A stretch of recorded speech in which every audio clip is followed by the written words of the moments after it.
নতুন একটি ভিডিও নিয়ে হাজির হয়ে গেলাম। তবে মূল ভিডিওতে যাওয়ার আগে অবশ্যই চ্যানেলকে লাইক সাবস্ক্রাইব করে মনে চ্যানেলের সাথে থাকবেন, এটা অনুরোধ। আমরা মহিলা মানুষ অনেক সময় গোসলখানায় যাই, বিশেষ করে গোসল করি। শয়তান কি কি কাজ করলে প্রচুর খুশি হয়, আর গোসলখানায় যাওয়ার পর শয়তান মেয়েদের স্পর্শ কীভাবে করে, আজকে সেই বিষয়ে আলোচনা করব। তো এই ভিডিও দেখার পর অবশ্যই আপনারা সতর্ক হয়ে যাবেন আর চেষ্টা করবেন যেভাবে আমি গোসল করার কথা বলবো সেভাবে করার জন্য চেষ্টা করবেন।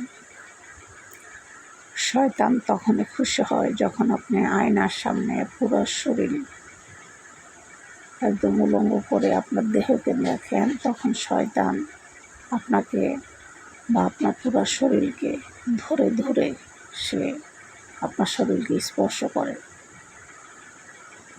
অনেক মানুষ আছে আয়নার কাছে যায়া নিজের শরীর দেখার জন্য চেষ্টা করে, নিজের সৌন্দর্য দেখতে চেষ্টা করে। এই কাজটা কখনোই করবেন না। অনেক মানুষ আছে কলপারে যায়, কলপারে যাওয়ার পর যদি টয়লেট অ্যাটাচড হয়, সে বাথরুমে যাওয়ার পর কাপড় টাপড় সব খুলে ফেলায়, খুলে তারপরে সে গোসলে যায়। এভাবে একটা মেয়ে মানুষ বা একটা পুরুষ মানুষ কখনোই গোসল করবেন না। এতে করে শয়তান আপনাকে স্পর্শ করে, খুব আনন্দের সহিত সে আপনাকে স্পর্শ করে, আর সে প্রচুর আনন্দ নেয়।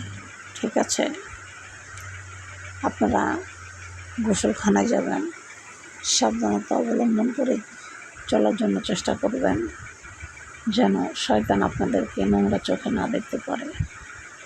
আর বিশেষ করে টয়লেট, গোসলখানা এগুলো হচ্ছে নাপাক জায়গা, আর এইসব জায়গায় শয়তান কিন্তু বেশি বসবাস করে। তো আপনারা যখনই গোসল করতে যাবেন, গায়ে অবশ্যই জামা রেখে গোসল করার জন্য চেষ্টা করবেন।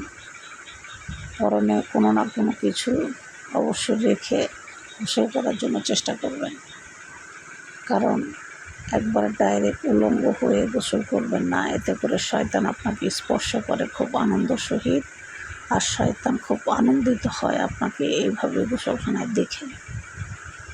তো আশা করি আপনি আমার কথা বুঝতে পেরেছেন।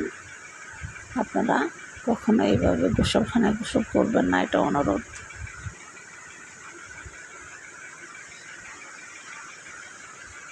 সবসময় গায়ে কাপড় রাখবেন। আয়নার সামনে গেলে কখনোই উদম হয়ে যাবেন না। ঠিক আছে, নিজের শরীর দেখার জন্য চেষ্টা করবেন না। ভিডিওটি ভালো লাগলে অবশ্যই মনে চ্যানেলকে লাইক সাবস্ক্রাইব করে মনে চ্যানেলের সাথে থাকবেন, এটা হচ্ছে অনুরোধ।